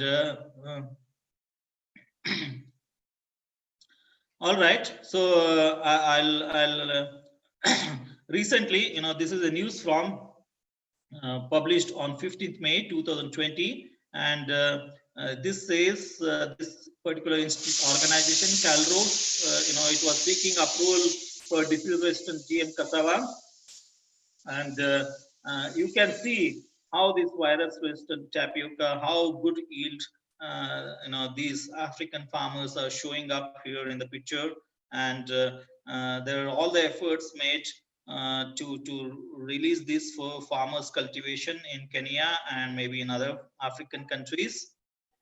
There are also efforts of genome editing. I think it's already 12:38. I was given time up to 12:30. In 5 minutes, I would like to wind up. Genome editing is also widely used, and this has been used against this brown streak virus. By editing the 2 genes that may be involved in resistance against brown streak virus, that are susceptible genes which result in brown streak virus infection. When you mutate these genes, the virus is not able to infect the cassava crop. So this genome editing has been used to control several other viral diseases in rice tumor virus, and against several geminiviruses in tomato. It's a table showing use of genome editing tools against tomato viruses, beet curly-top virus. So now a new Cas has been identified that is called as Cas13, that even can target RNA viruses. So this is also being employed to gain resistance against RNA viruses. So, whatever I discussed is an outcome of team efforts. Several, researchers were involved. Large team was there, working day and night to come up with this virus-resistant transgenic cassava, and with a good amount of funding by Bill and Melinda Gates Foundation, Buffett Foundation, Monsanto, USAID. This is our team, and this is the main PI, Dr. Fouquet. So now, there are efforts to substitute the pesticide for insect control with dsRNA that can target, these double-stranded RNA, which can be synthesized in the lab by in vitro transcription or in bacterial cells, can be extracted, isolated, and sprayed on the plants to get resistance against viruses or any other disease. This is being tried, and it has the results have been seen in some of the plants against certain viruses. And we recently published this control of papaya ring spot virus using double-stranded RNA-mediated protection against 2 different distinct isolates of papaya ring spot virus. So, all right, that's what I wanted to say. Recently, a book edited by me was published, titled as Genes, Genetics, and Transgenics for Virus Resistance in Plants. So, published by this Kaister Publishers based in UK. Interested people may explore possibility of fetching this out and to read this. My lab also did extensive work on characterizing sterility mosaic disease of pigeon pea. We have identified several different, there are 2 different species causing sterility mosaic disease, and we have thoroughly characterized and looked at the diversity of this virus. That's all I wanted to share. I leave it to organizers to take up this and take up for further discussion. Thank you, sir. It was a very informative information. You have covered all the things like GM, CRISPR, your traditional viral resistant and genes. So I hope it's very helpful to all our viewers. So there is a question answer box. Those are attend from the Zoom. They have put some question. We selected a few of them. You can go and go through it and answer any 4 or 5. Not necessary you have to answer all of them. Okay, there is a 11 question that is okay. One is quite relevant to the recent work that I did when I was in NRCPB Delhi.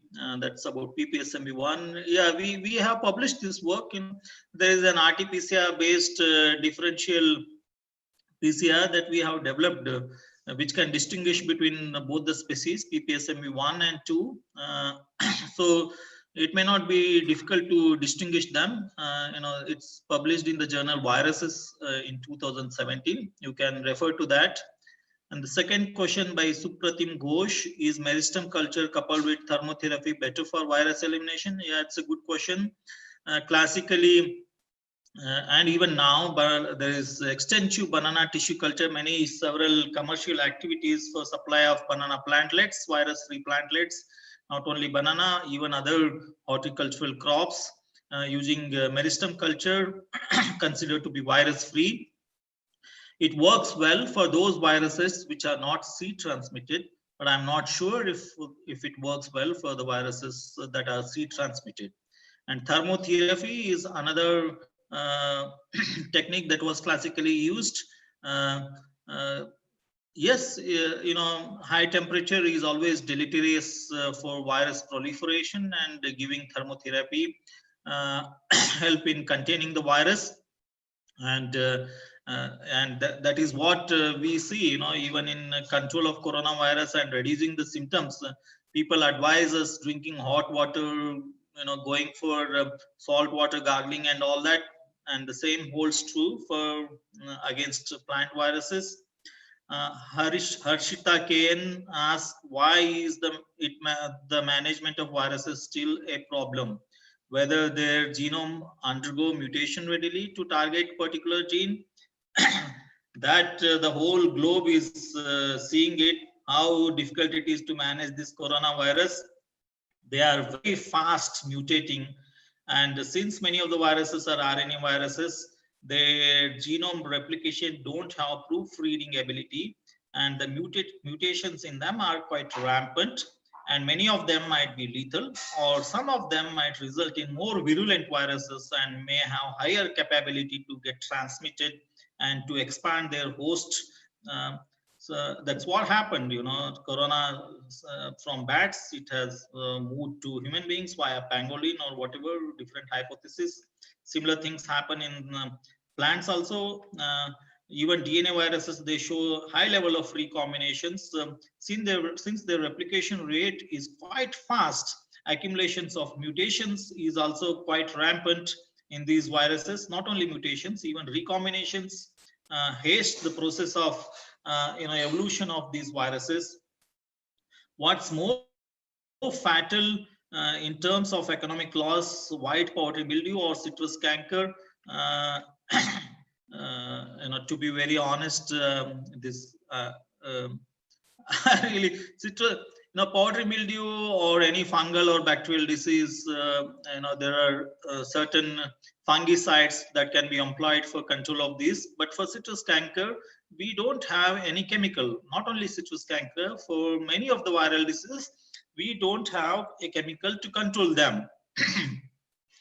So, although these mildews, fungal diseases might be quite rampant, but there are ways to control them chemically. But that's not true with viral diseases, including the citrus canker. Question on PPSMV: if we could able to separate, we can develop diagnostic tool. And yeah, this has been developed by RT-PCR, but if you want to take it to the farmers field, people may explore for technologies like LAMP, which is easy to do, wherein you really don't need a PCR machine. Just as to one particular temperature, you can do, an assay. Or people may develop antibody related to techniques, ELISA related or other things.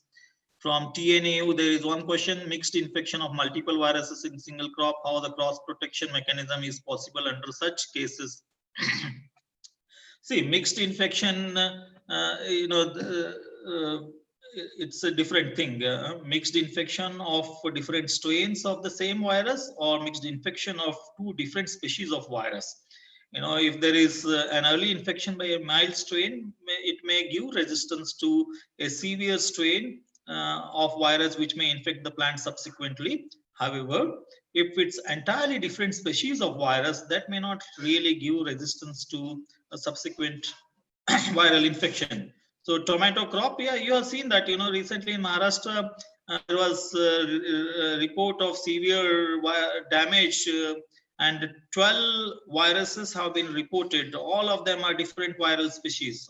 That Akhilesh Kushwa, I know him. He is in IISc Bangalore, former student of my supervisor in Delhi University. He is asking, my question is that there is huge scope for improvement in transgene-free CRISPR methodologies. How can their efficiency be increased? How can ribonucleoprotein complex be delivered to avoid laborious screening? I really can't answer your ribonucleoprotein. I don't know if you have got a research grant on this particular aspect. That's why you are more curious. But CRISPR is a good option to come up with, with engineered crops, which may not be labeled as transgenics. You can have marker-free technologies. For that, you really need good breeding strategies also that needs to be used in combination with transgenic technology. And Archana asked, SA and JA as external application can induce any resistance against plant viruses? Yes, they may induce, but question is it really economically feasible? What is the cost of salicylic acid or jasmonic acid that can be commercially used? So these are the things. Not all of them, they may not respond, but it's only for those which show hypersensitive response. For them, they may work. Some of them may not show hypersensitive response, so for them it may not work. Karthik is asking management of particular virus. Let me not get it. What is the level of resistance in viruses with silencing suppressor?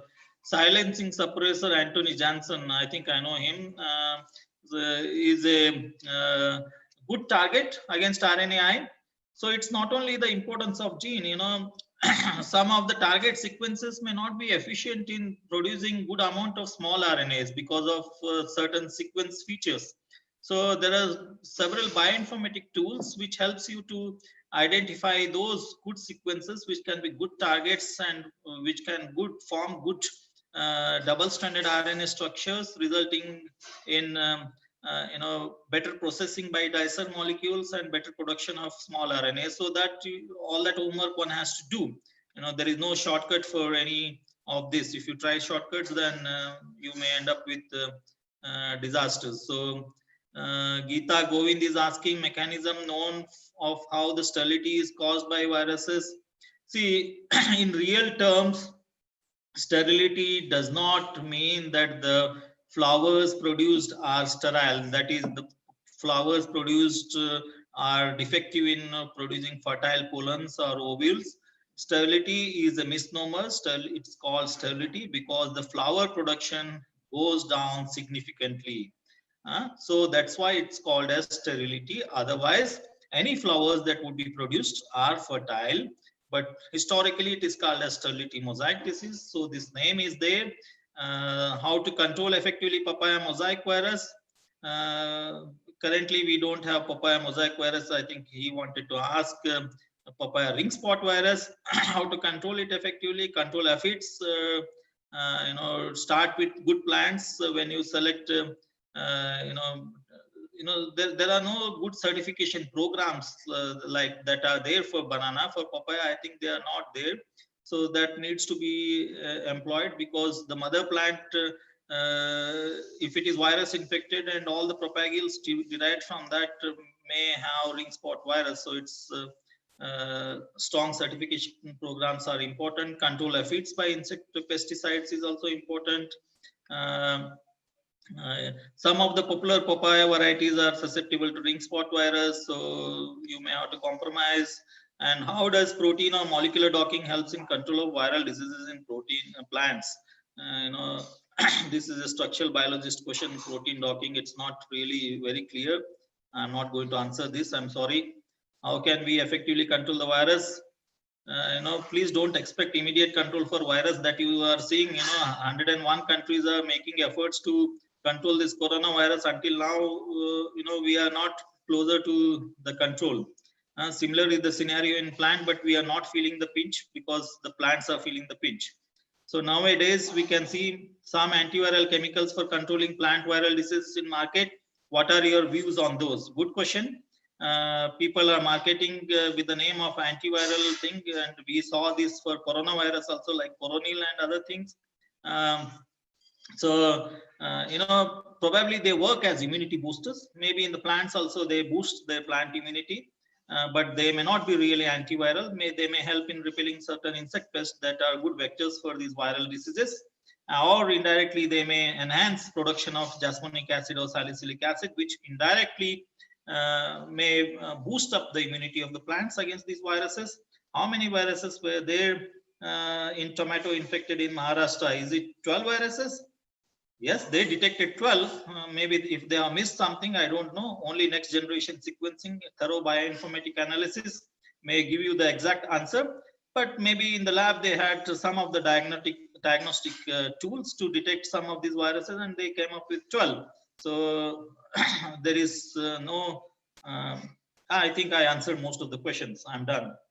I hope people are satisfied. Yes, sir.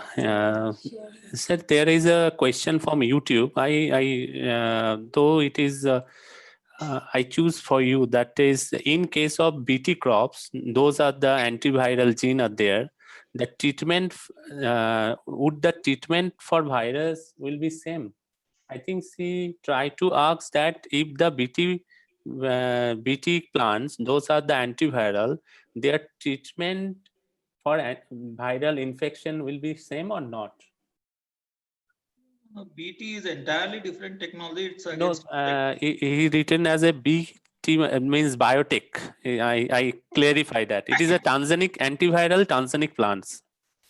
antiviral. Where is it? Because in cotton, if I know, people have not been really successful in getting viruses to transgenic cotton. It's only they have tried RNAi.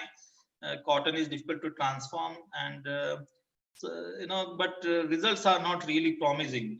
Cotton is a difficult crop, and even we had a project wherein we used an entirely different technology, which is similar to RNA interference. It's called as micro RNA induced gene silencing strategy, wherein the TASI RNAs, trans-acting siRNAs, which are kicked off because of certain MIR genes, may give resistance. So we targeted different genes of different pests. That's still, I really cannot reveal out the results right now. The manuscript is being prepared with the help of other collaborators. Yeah, right now cotton, there is no solid proof of any virus resistance or any solid effort being made. It's a very difficult against virus. Is very difficult. Can we commercial cultivate rainbow variety in India? Yeah, this many people ask. I would like to answer this. Why India or other countries have not borrowed this transgenic papaya, which is showing PRSV resistance in Hawaii Islands? Why we are not growing it? Yeah, to tell you the fact, the papaya ring spot virus that is prevalent in Hawaii or United States, and that is present in India, or that might be present in other countries, there is a lot of sequence diversity. And it's very important to have good amount of sequence homology for any sequence based transgenic strategy to be employed for virus resistance. So if we try a rainbow papaya variety in India, that may easily succumb to the Indian papaya ring spot virus isolate because of vast amount of sequence difference in them. Okay, though that will not work, we will have to develop our own papaya. So a good opportunity to get funding and to carry out research. Thank you, sir. So we can move to the interview session.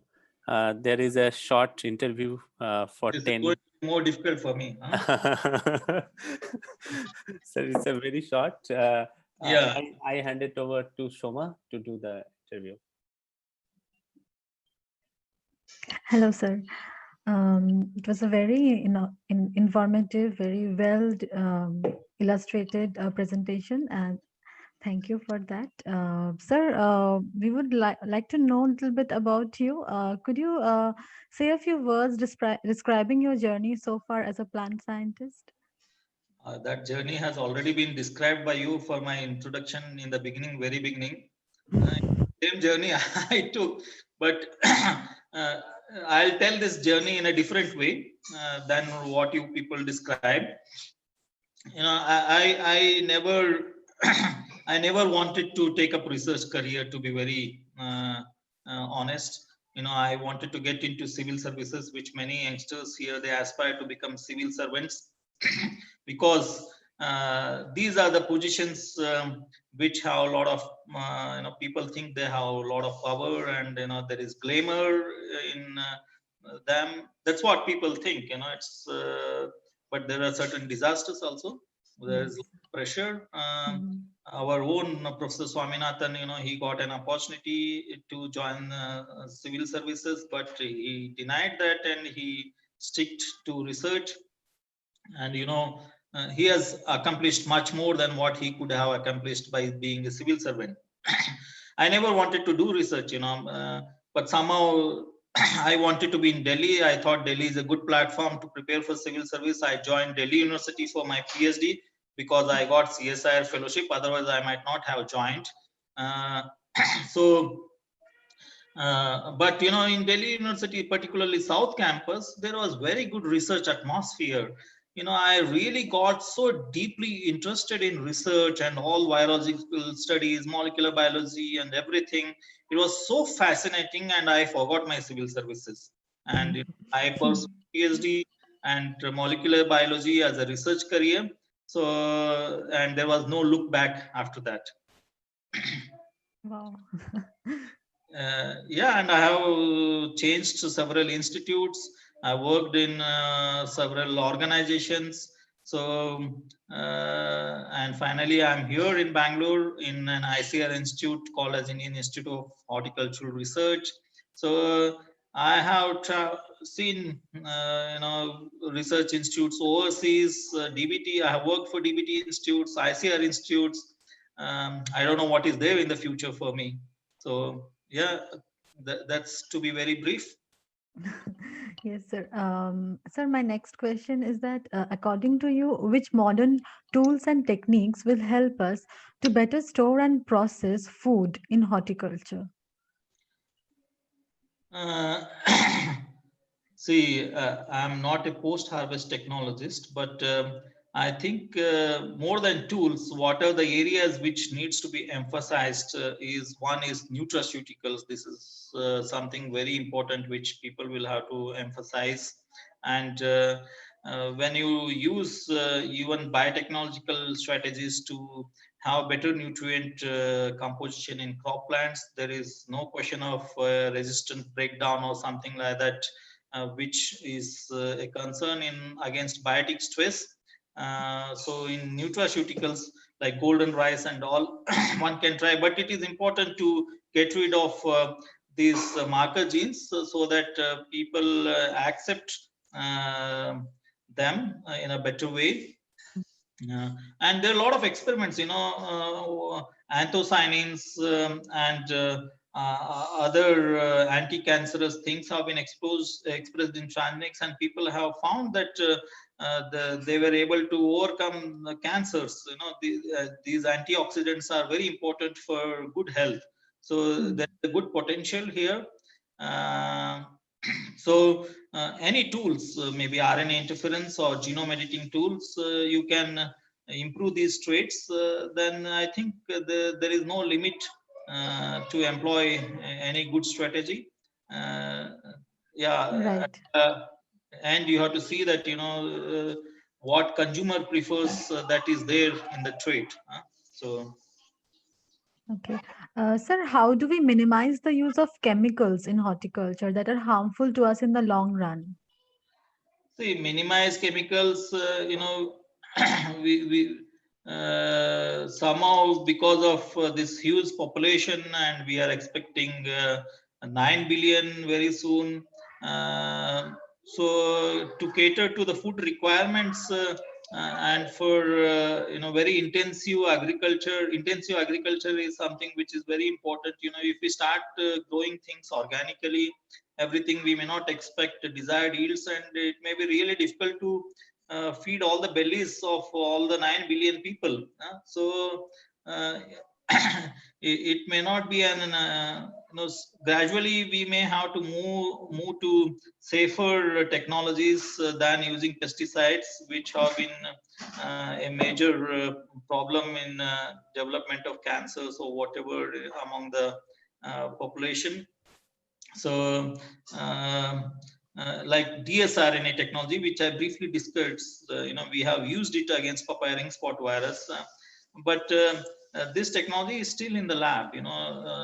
To commercialize it, one has to look into, we have to fine tune it so that we produce large scale at an economical cost, so that people are able to use it at an affordable price.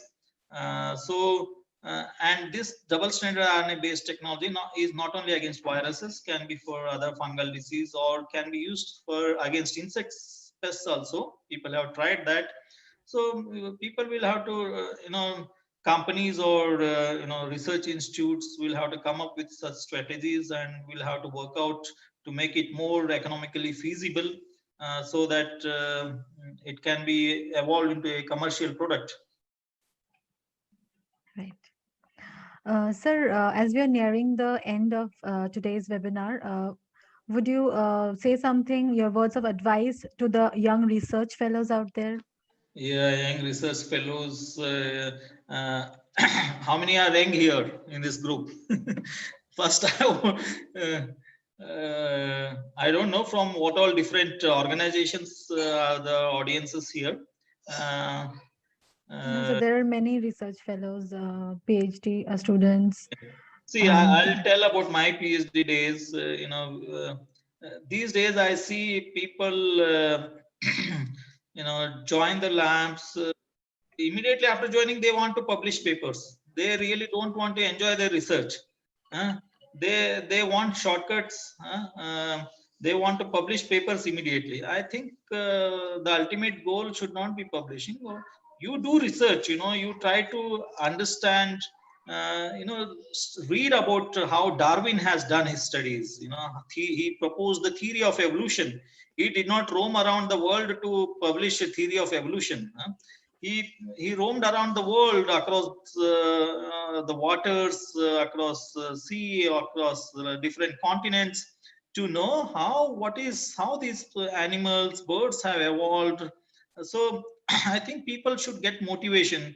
How Darwin, how Mendel did his studies. The fundamentals of genetics and plant breeding are all based on Mendel's studies. As a priest in a church, he was a priest in a church. So as a passion, he carried out some of the experiments in the backyard of the church, and he was able to decipher the genetics of, he proposed 3 principles, theories of inheritance, and all that.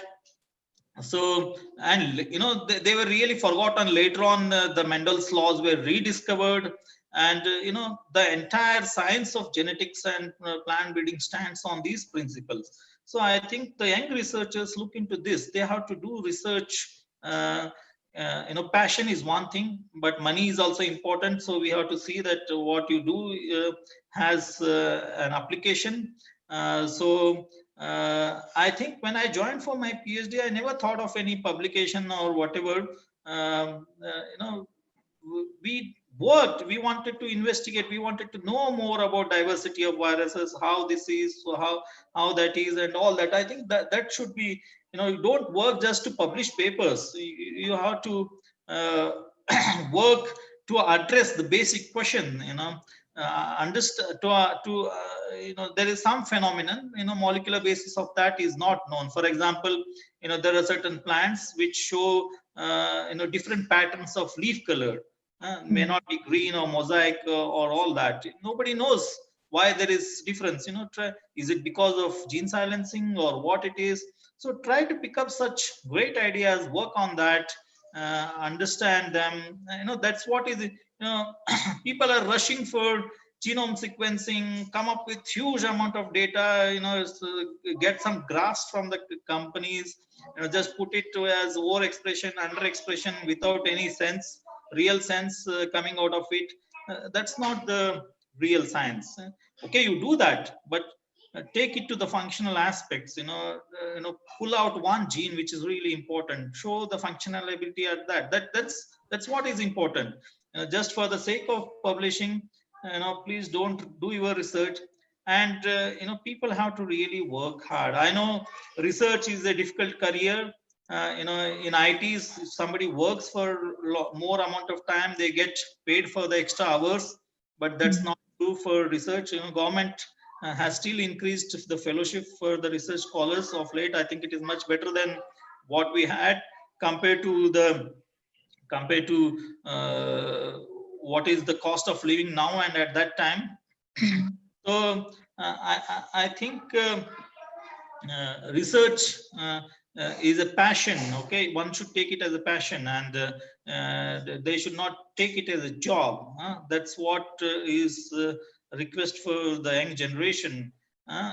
So don't compare yourself with IT people who mint money like anything, because what they do is not published, and the recognition is to the companies. The world will not know who has developed those programs. Okay, so as a researcher, if you do really groundbreaking discoveries, it's published in your name. So that's the kind of recognition you may have across the globe. When RNAi was discovered by Craig and Memelo, so nobody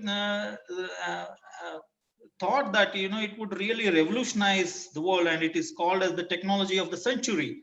So don't anticipate results before you start your work. Start your work with a good planning. Move ahead slowly. Come up with an open mind. So yeah, one has to you plan your results now only and work only in that direction. That's not good. You would not really be doing a great science. Maybe you may end up with publications, and some publications will come one or the other day, but you really have to do good science. You have to really work hard. Working hard should not be taken as a burden. You should really enjoy your work. When we worked, we did not take it as a stress. We took it as a passion, and we enjoyed working. So that should be that is what is required and more important in the present generation, because I get several scholars in my lab.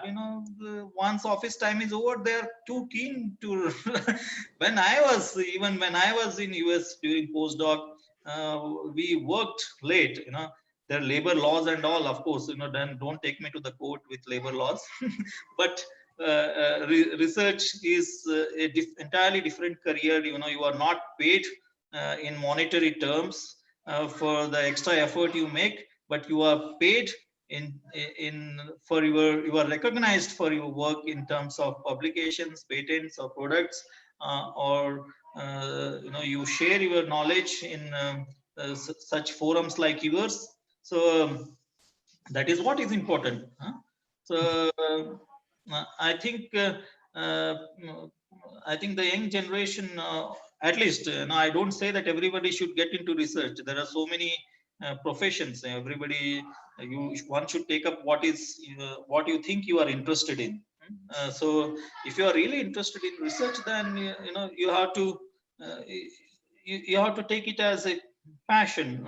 Okay, so that's the only advice. I really don't want to be too harsh. Then they'll start cursing after all the talk. No, I don't think that. No, sir. It was great words of advice, sir. Thank you, sir. Let's go back to Shubho now. Yeah. Thank you, sir. I hope in future we will again meet in this platform to your unpublished work. Those are right now under the manuscript or the need to be finalized. In future, I'm hope you will give a talk once again to enlighten the plant viruses. And I really thankful you accept our invitation and give your talk. I got so much appreciation from the YouTube also, in the Facebook also. I already received about exactly 1,280 certificate application within that 10 minutes. So it's okay, sir. I want to share my screen. It's rapidly filled. You can see that how much is rapidly filled. And I also, this is the participants. 49% are associate professors and all. For 22.4% are PhDs. These are the MScs, these are undergraduate, these are the postdocs, and these all are here to hear your talks. So we till received and up to 2:30. Then we issued the certificate by tomorrow through our web page, and they can receive it. And your talk will be available tomorrow at YouTube.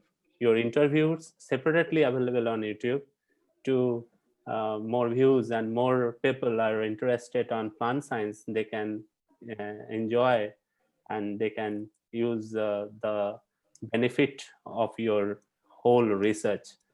Thank you once again, sir. I need to some description, or I need to give some advice to our viewers to how to collect the certificate and all. So I request you can leave our meeting and we here for more 10 minutes more to give them the advice, because they are very anxious to getting the certificate. So I need to fix it that certificate will available, but I need some much time and what to do or not. So it's again, thank you from the team of Bioingene. Thank you, sir. Thank you, everybody. As you know, we are under lockdown. I am at my home. In between, you might have heard some cooker whistles. Sorry No problem. No problem. for those interferences. Food is also important. So, No problem. So, Yes, yeah, there is an end option. that report of the participants. Email me the list. Yes, sir. Yes, definitely. I will issue everything with a certificate of your talk, and I send you through mail after the getting the whole report, because I got the viewers. It's about 2,000 something, but I need to be corrected, because when I stop our meeting, it will be appeared automatically. How many viewers are in YouTube, and 507 are the highest capacity, and we reached that highest capacity in Zoom. And now these are the going for the application of certificate. There is a feedback option, so it's a little bit lower down when we are finishing at that time. Thank you, sir. I give you every details, and also we are giving these details in our YouTube to motivate others that we are able to successfully conduct your webinars. Yeah, thank you, Dr. Majumdar and his team, Dr. Neha Sharma, Dr. Soma Roy, and entire Bioingene team for all your sincere efforts for promoting science during these difficult days. And you know, I see you have organized very good lectures by eminent you know, researchers across the country. So it's an opportunity for researchers also to share their thoughts and experiences, and also opportunity for the audience to learn more and more sitting at home or sitting without having to travel and without spending any extra money. So this is something very unique opportunity. I'm sure the society will get benefited and the quality of science will improve. Thanks for this opportunity. Thank you. Thank you, sir. Thank you. Yeah. Thank you. Bye. Yeah. Now I'm request Shoma to give some advice to the how to collect the certificate and all. Can I leave or? Yes, sir. Yes, sir. Sir, you can leave. You can leave, sir. Thank you. Thank you, sir. Yeah.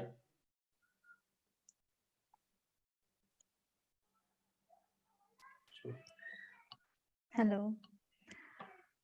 So, as you may all be aware that our certificates will be available on our website. So what you have to do after the webinar finishes, you can collect the password and the certificate or the feedback form link from the chat box, or you can also go to our website. there is a certificate link or feedback link in present in the home page. Please fill out the form. You will have the Google form will appear. Fill it out. You will need the password. And while filling out the form, please carefully put in all the data, like your name, like the email address particularly. Please don't make mistakes writing the email address. We have been receiving many mistyped email addresses, like some people are writing www dot and then their email address. It's not the correct one. Please don't write www dot before your email address. Also, please check if it is gmail.com. It should be gmail and not gamil, or .com should be .com and not comh or cim or come, because I have actually received these types of data and I had to myself correct them so that you would receive the mails. Next, I would like to say is that I hope all of you are benefiting from the webinars which we are organizing for you. Also, new registrations have opened for the month of August. Please visit our homepage, our Bioingene website. You can find every detail over there. The website consists of all the upcoming webinars and also the webinars which are already done. They are also there with the YouTube links for the webinar videos, the interview videos. They're all available on our website. You can register from our website. Many people are, I'm hearing that they are getting issues about registration, how to register. Everything is there on the website. You just need to get to the website. Even if you don't know the actual link of the website, you can just type Bioingene in Google. The first search that you will get is of the sites, Google sites. Our website is on Google sites. So please visit our website. The details are there. Please register. The Google forms are there. You can register. And also during registration, please write your email address and your name properly, because if you make mistakes writing your email address, we cannot give you a mail. We cannot send you any mail regarding the link or anything. Please write your email address properly.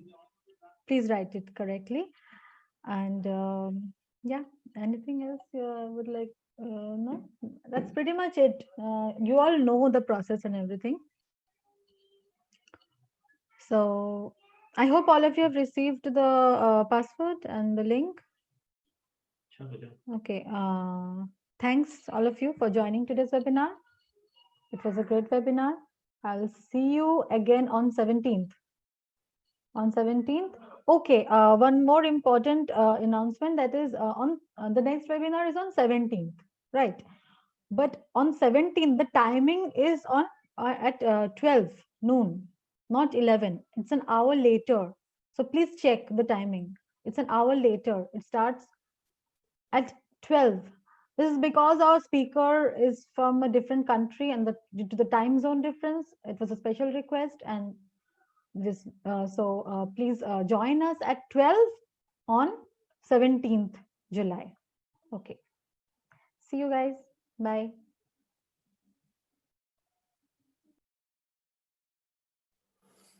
Thank you, everyone. I'm going to end this meeting. See you on 17 at 12 noon. It's 1 hour later than where we start generally at 11 a.m. Registration is open. Go to our website. It's bioingene.com. If you search bioingene.com, you get it. There is a working website, also alternative Google sites mentioned in that particular website. You can redirect to the Google slides and register all the upcoming webinars. All are now active and accepting the registration. We got the we are receiving very first feedback form. Now we got 1,412 responses. 2:30 p.m. I will end this registration process and stop the accepting the responses. Don't need to give me the your response form now. If your name is not in the list, which will be available very soon, generally it took 2 days. If your name is not on the list, then only contact us through email. In the email, you have to mention the webinar name, date, and the feedback link. So don't mail us unnecessarily, but it is very difficult when someone has a genuine problem and we overlooked because of so many unnecessary, unrelated mail. It's not a big deal to attend Bioingene webinars or attend getting the certificate of Bioingene webinars. We stop our registration at the very last moment. We stop our taking the registration just after 10 hours or 6 hours before the actual webinar. So you have so many time to register yourself, register it. In certificate, this is a feedback form. If you able to submit your feedback, you will get the certificate after a scrutiny, but don't give your responsive randomly, or don't ask the certificate immediately. I got so many questions in YouTube. They just fill the feedback form and expecting to download the certificate. We are not using so many sophisticated softwares. We are manually handle it because we are not funded by anything. It's our effort. So we have to manually keep these things to minimize our cost. So we manually checked and manually build the certificate, and you will get it after 2 days or after between 1 to 2 days from our website. If your name is not in your list, the certificate, then only give the response sheet with full description of the webinar, not the webinar, because we are going to arrange so many webinars throughout the year. So it's very difficult which webinar you are talking for. So this is a message from me. Another thing is the request for the feedback link and password. Next onwards, if I got such type of unnecessary comment and unnecessary request at the starting of the talk, then I block you. You can't re-enter to the YouTube to getting the actual link and password for this webinar registration or this webinar feedback form. So we build it for the science community, not for your personal benefit to getting the certificate from that webinar. So keep it in mind, webinar certificate you will get if you hear the webinar, learn from that webinar, try to incorporate this thing in your life. You have enough time to apply the certificate. If you present in that webinar, you can get it. Some guys come to the 12:30 to getting only the webinar certificate. For those, you need not to come and say the good afternoon. We here for the morning. So we know that why you come to 12:30 in this webinar. So be patient, you get your certificate, don't worry, but try to come at 11, try to learn something from these speakers. They are not just speakers, because we select very high profile speakers,